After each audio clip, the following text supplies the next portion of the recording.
Hey, at least I'm breathing. Guys, what's up and welcome back. I'm going to do this quick because my battery's going to die again. So today we're going to be talking about the Grove Jane Doe. This case is another vintage true crime case. This is from the 40s. And yeah, if you're new here, hey, I'm Liz. This is Great Crime Time. I'm your host. I sit down, I talk about some true crime, and there's art involved. So if that piqued your interest, hit that red subscribe button and turn that bell notification on all, because I'm here for you multiple times during the week. Also, if there's any case you want me to cover, put it in the comments down below. I am more than happy to cover any cases that are requested of me. I have a few that I have gotten from some people, and I can't wait to share those with you. So, who is the Oak Grove Jane Doe? Well then, let's get into this. So, on the 12th of April of 1946, there were 3 people walking along the east bank of the Willamette River in Oak Grove, Oregon. So this is immediately south of Dunthorpe,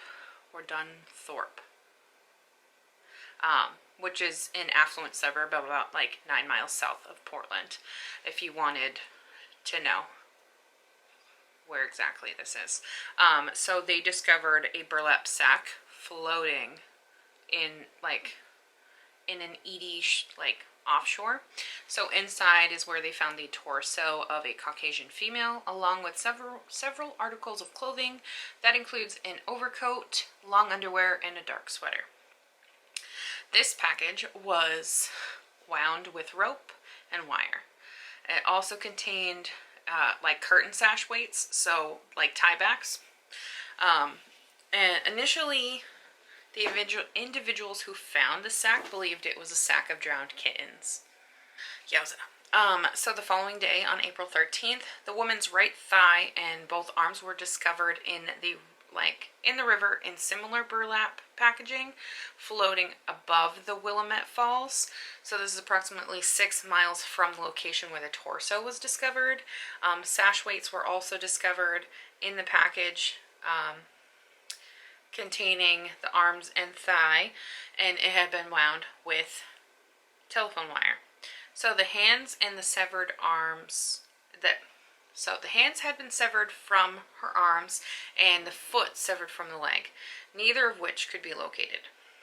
So 2 fishermen made the discovery and told authorities that they had noticed a burlap package floating in the area at least 30 days prior, but they didn't immediately find it suspicious. Man, that hurts. However, after reading of the discovery of the torso downstream, they returned to the area and found the package still floating against the fall's lock system. If you don't know what a lock system is, it's so that boats can go downstream. It's a man-made system so that the boat comes in, there's a lock that hits it, and then basically what happens is if it has to go down a certain level, it's brought down, and then it opens to the next one and the next one, so it can continue to go downstream. I saw the lock system in New York, one of them, the Erie Canal. Man, that was great. If you've never seen one in person, I highly recommend it. It's pretty interesting. Doesn't smell the greatest, but it's pretty interesting. So after they found those bits, they notified law enforcement, and police searched the area around the falls and made plaster casts of footprints found in the mud along the bank near where the arms and legs were found. So about 3 months later, in in late July of 1946, the victim's left thigh was discovered floating under the Oregon City Bridge near McLaughlin Boulevard. Gets even better. On July 29th of 1946, the Albany Democrat-Herald reported that bundles of women's clothing had been discovered in the Clackamas River, a tributary of the Willamette River.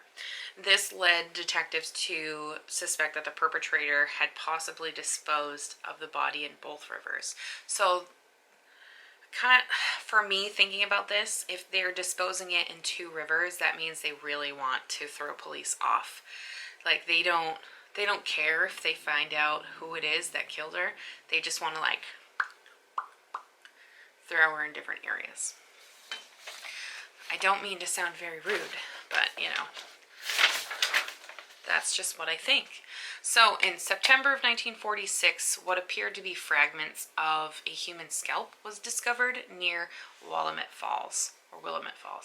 The following month in October, so October 13th of 1946, a package containing a woman's severed head was found near the location of her torso, where it was discovered. And this package of the head was discovered by a married couple from Oak Grove. The hands and the feet have never been recovered. So I think that they were held as kind of like,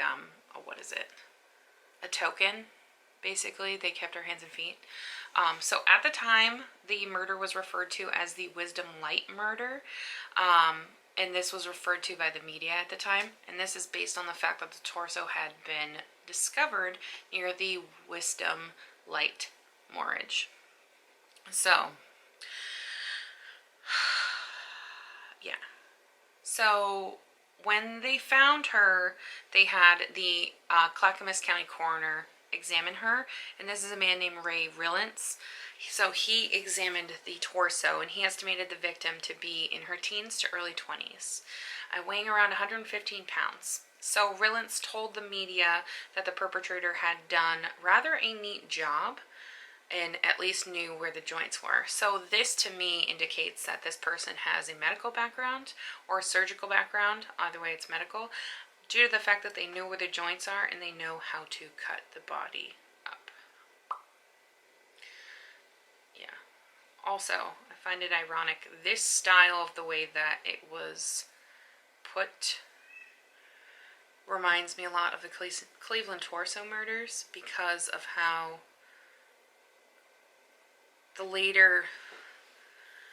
some of the latter victims were, their bodies were.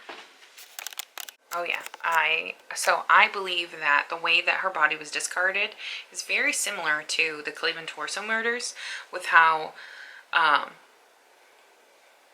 like the second set of the last two victims were found, their body parts were wrapped in a way that either a butcher would package meat, and there was burlap sack present in one of them.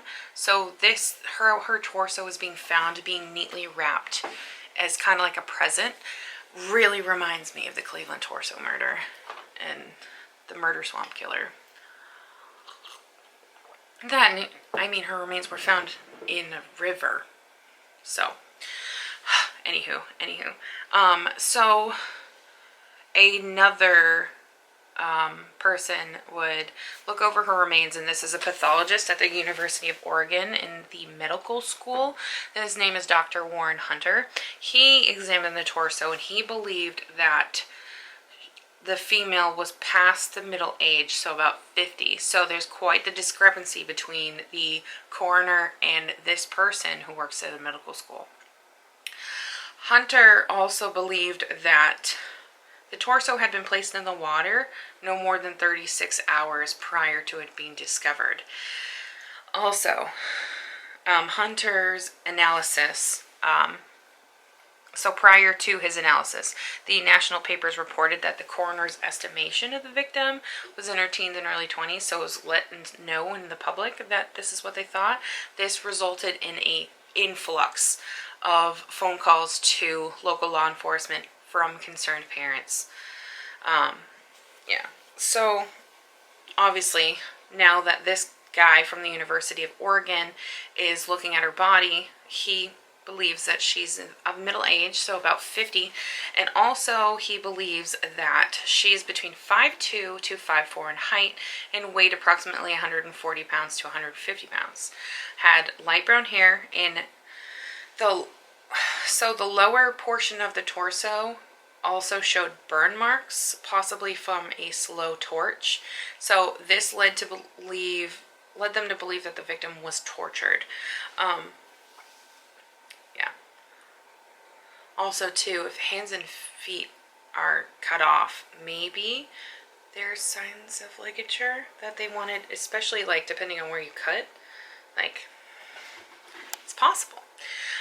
So the Portland Weather Bureau, they had an official release a statement about this, and his name is Elmer Fisher, and Elmer Fisher stated that at the time that the torso could have been placed in the water anywhere below Oregon Falls, City Falls, which is now Willamette Falls, but it could not have drifted upstream. So basically, when I read this, it makes me think that this dude thinks that the body was placed there, and so were the other parts. Like, they were just strategically placed. So the day after the torso was discovered, on April 14th of 1946, a false confession was made by a man from a telephone booth in Milwaukee. The man claimed to have known the woman's identity as well as the location where she had been dismembered. So the police, however, determined that the call was a prank, and it was dismissed. Yeah, it was completely dismissed. September of 1946, it was reported that the police were investigating the possible connection with the remains of Marie Nostis, who was a 47-year-old woman from Seattle who had gone missing on August 24th of 1945, en route to Seattle after a trip to Wenatchee. So Nostis matched the physical description of the victim, standing about 5'2" and weighing approximately 120 pounds, having brown hair. So that's like at least a 20-pound difference in weight, but height is good. So upon discovery of her head in October of 1946, it was determined that her cause of death was blunt force trauma, and after death she was dismembered, potentially via a saw, and disposed of in the river. So, yeah, police would, at the time, investigated a potential connection between the woman and two missing persons cases in California and Indiana, but were unable to make a connection between them. So, yeah. In July of 1951, the agents from the FBI interviewed the convicted murderer Roy Moore from his prison cell in North Carolina, and he recounted in detail his murder and the dismemberment of a woman he claimed to have disposed of in the Molalla River, but provided no information linking him to the Oak Grove Jane Doe. In 2004, the case was formally reopened by the Clackamas County Sheriff's Office. In 2017, there was an interview with the County Sheriff's Office Sergeant. His name is John Krummenacker. Hopefully I said that right. Yeah, John Krummenacker. And it was revealed that the evidence in the case, so including the location of the woman's clothing, jawbone, her dentures, and other remains, were unknown. So they were lost. Yay. So it's believed that the evidence was lost sometime in the 1950s. He also commented that the end result is this. There's a middle-aged woman that was brutally murdered with blunt force trauma below to her head, and then she was sawn up, cut up, and dismembered and thrown in the river like a piece of garbage. That is his quote, by the way. Yeah. So there is a theory when it comes to this case that some crime writers speculate about. So crime writers J.D. Chandler and Joshua Fisher speculate that the identity of the woman was Anna Schrader. And this is a married Portland woman who allegedly had an affair with William Bruning, which was a married police lieutenant. In 1929, Schrader and Bruning had a heated argument in which a gun was fired. Bruning stopped Schrader by jumping on top of her and in turn broke several of her ribs. So around April of 1946, around the same time the body was discovered, the Oregonian ran a notice seeking Anna Schrader, who had disappeared. She had previously told friends that she was considering moving to Minnesota, but as of 2017, there's no records of her residence or of her death, and it's all unknown. Yeah. There's also another local crime writer that believes and states that the physical description of Schrader matches the Oak Grove Jane Doe's remains. So, as of right now, we still don't know who she is, but we're getting closer. So that is a good thing. But yeah, that, my friends, is the story of the Oak Grove Jane Doe from Oregon. So I hope you guys have a lovely day, and I'll see you guys in my next one. Bye, guys. I know